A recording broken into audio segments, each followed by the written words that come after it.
Hello, YouTube. This is Mr. Hanson broadcasting in May of 2020. Made it upstairs. I'm not in the basement right now. Feels pretty nice. This video is about Chapter 12 of The Outsiders, as well as the paperwork that goes along with it. When I make a mistake, please just bear with me. I'm going to continue on, and let's dive right into it. So Chapter 12 starts out with Ponyboy and several other people at a hearing, which takes place in the courthouse. That was related to the murder of Bob. And there's an allusion to Perry Mason to start out right there. This is the list of all the people who were actually at the hearing on our first page there. And the judge goes through and talks to Dari and Soda Pop a lot about Ponyboy. And after that, he talks to Ponyboy a little bit to find out if he likes living with Dari. And then he finds out that he is acquitted. Then he said, he being a judge, said, "I was acquitted and the whole case was closed." By acquitted, they mean not guilty, and that's that. We find out that Ponyboy is actually having some problems on top of the problems he's already had, though. Now he starts running into things, tripping over things. He's kind of still absent-minded after everything that's happened. He goes to school, and he's used to getting A's in English class, and he's not doing so well. And his teacher talks to him and says, "If you come up with a good semester theme, I'll pass you with a C grade." And a theme is an essay or a story. That's a word that was used more often back in the 1960s than now. So that's a pretty good deal for him. He's failing, but if he comes up with a good story that he writes, then he can pass the class. All right. And his social situation at school has obviously changed dramatically after all the events that have happened. People I knew wouldn't talk to me, and people I didn't know would come right up and ask me about the whole mess. The socias are still causing some problems, throwing silverware. I thought this was a funny line. Greasers rarely even eat in the cafeteria. That was even true when I was going to school in the 1990s. Kids that you would consider more like a greaser than a soc wouldn't really eat the lunch food. They would just get candy bars and pop, and that's pretty much what they ate for lunch. Kind of interesting that, more than 20 years later, same kind of things happening. All right, anyway, some socias come up to Ponyboy, and he decides to break a bottle, and he's ready to attack these guys. If you remember earlier in the story, he had said that he would never even use the bottle that he was handed by Two-Bit when they were messing with, Randy and Bob confronted Ponyboy, Two-Bit, and Johnny at the movies when they were with Cherry Valance and Marcia.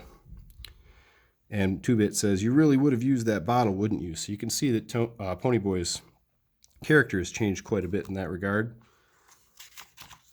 But then you also find out that he is going to go pick up the glass. So he's tougher than he was before, but he's still not the heartless, tough guy that Dallas Winston is.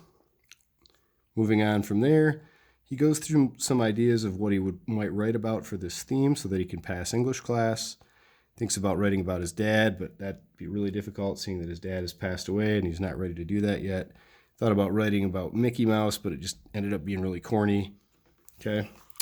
Him and his brother are still getting in fights. His brother says that he's living in a vacuum, which means he's just kind of living in his own type world. And through all the conflicts between Dari and Ponyboy, Soda Pop has kind of gone unnoticed. So much to the point that they finally get the mail, and there's a letter that he wrote to Sandy, and it was returned unopened. If you remember, Sandy was the girl that Soda Pop wanted to marry, and the girl ended up moving to her grandmother's house in Florida, far, far away from Oklahoma, so that in part because that way they would be separated. Anyway, Soda Pop's getting tired of being in this situation. He says, "I just have to get out, or it's like I'm in the middleman in a tug of war and I'm being split in half, you dig?" He says he sees both sides. This is a really strong quote, if you ask me, on page 176, when Soda Pop is pleading that they get along with each other so that they can function as a family, even though they aren't a traditional family. "We're all we've got left. We ought to be able to stick together against everything. If we don't have each other, we don't have anything. And if you don't have anything, you end up like Dallas. And I don't mean dead either. I mean like he was before. And that's worse than dead." So they're talking about Dallas in the context of him being just a very cold person. Okay? Anyway, as far as the absent-mindedness and the challenges that Ponyboy is going through with the trauma that he's faced, he's starting to understand that it was Johnny and not him who had killed Bob. He's starting to piece things together and understand the real reality of what was happening there. He talks a little bit about his teacher. And he talks a little bit about, this actually is not about his teacher right here. Okay, this is more about Johnny.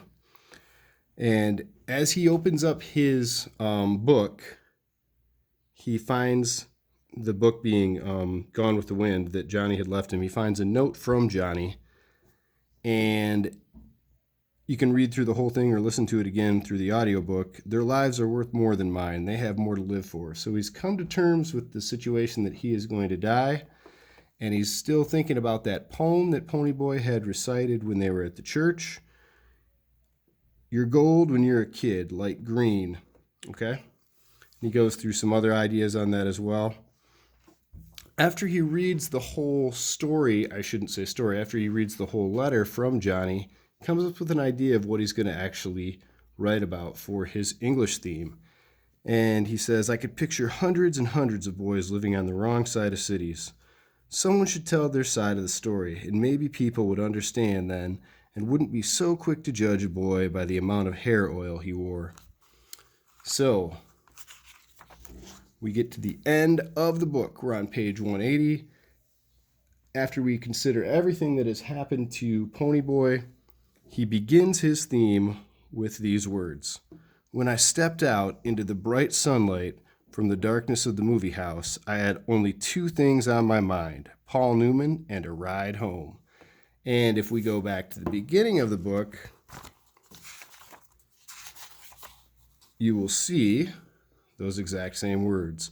When I stepped out into the bright sunlight from the darkness of the movie house, I had only two things on my mind, Paul Newman and a ride home. So basically, the theme or story that Ponyboy wrote to get credit for his English class and to also, more importantly, express the point of view of kids who are somehow disenfranchised, be they greasers or otherwise, was this book itself, The Outsiders.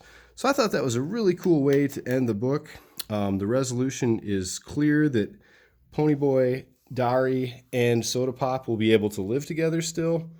Obviously, there's some fallout from the whole situation that happened everywhere, but it kind of has a happy ending because a lot of times kids who go through traumatic events like that will end up being separated from their families or in juvenile detention centers, even if they didn't necessarily do anything wrong. So I would say in all, the ending has an uplifting moment to it.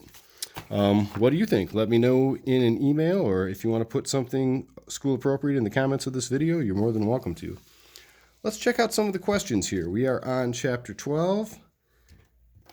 Who was at the hearing? I listed that in the first part of this video. It's actually on the first page of chapter 12.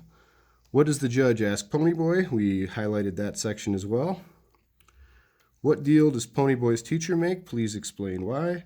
And remember, this teacher knows Ponyboy pretty well. He understands Ponyboy is going through some challenging stuff, even if the teacher does not understand the exact things that Ponyboy is going through. And he wants Ponyboy to be able to pass so that he can graduate. Because in high school, if you don't get your credits, you don't get to graduate. If you don't have a diploma, it can be a lot more difficult to do certain things in life.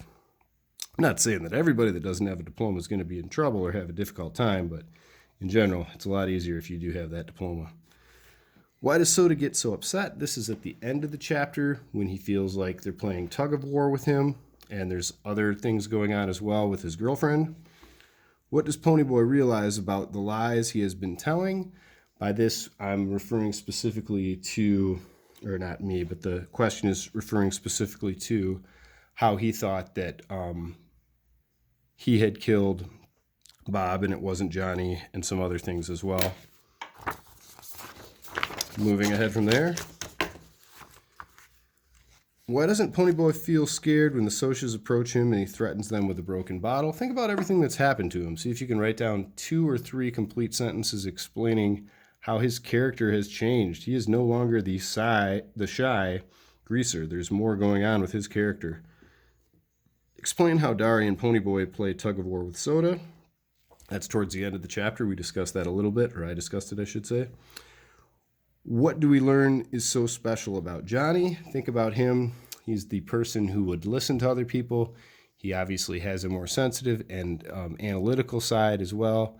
Read through or listen through that section where Johnny is explaining his letter to Ponyboy, and that can give you a very good idea of what's special about Johnny. What message did Johnny leave in the book? Has something to do with that Nothing Gold Can Stay poem. What is Dari's motivation throughout the novel? Meaning, why does Dari decide to basically sacrifice his own life in many ways to be this guy who is now an instant father to these two teenagers? And, he's not spending his time like a typical 20-something person because he needs to take care of the household responsibilities as well as his two brothers. What is his motivation? I kind of just gave that away. And moving on to our next page here. What does Ponyboy decide to write about for his English assignment? Please explain why. We talked a little bit about that at the end of the chapter. Why is the last sentence of the book unusual? I went through that in the video as well.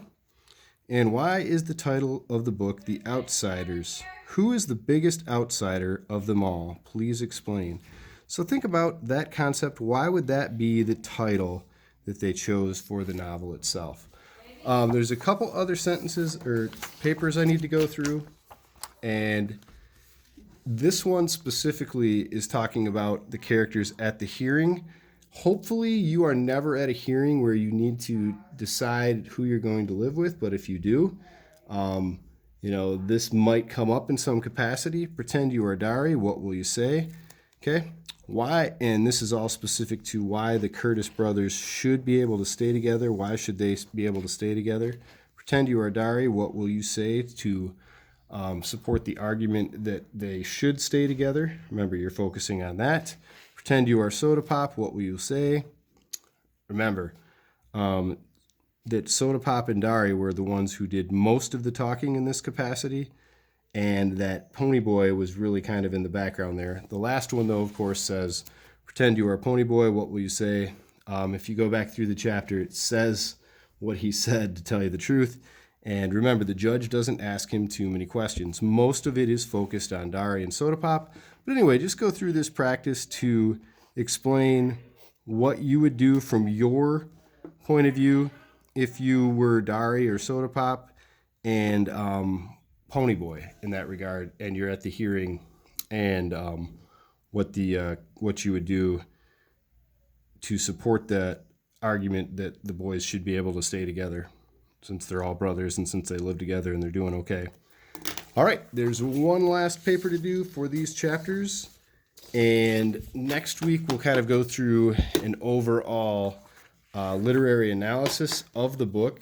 We're going to try to write what is called a literary essay, and this will be helpful in the literary essay. And I'll show you how to do that. Granted, that would be something that we would spend a lot more time if we were in regular school, but I do want you to have that experience. That would have been the last major writing assignment that we would have done on top of the persuasive essay. So for your last page here, it goes through these characters. If you don't know their exact age and you can't find it, you can estimate, that's fine. Okay, most of the ages are given in the first chapter, but think about Ponyboy, his age, physical description, personality traits, and then some significant events that happen in the novel itself. And then you'll also do that same activity for Soda Pop, Dari, Dally, Johnny Cade, 2-Bit, Steve Randall, Cherry Valance, Bob, and Randy. Those are basically all of the major characters in the book itself. So guys, if you have any questions, please feel free to email me. I'll also have office hours from 9 to 10 on Tuesday and Thursday. You can find that link in your Gmail on the thread. We have a very big thread going right now. We probably have about 60 emails on that, so you can find the link to that. I hope you have a great week. Please finish off the novel. Hopefully you've already read the novel before you're doing the paperwork. And again, I hope you have a great week. Take care. I'm going to end the video.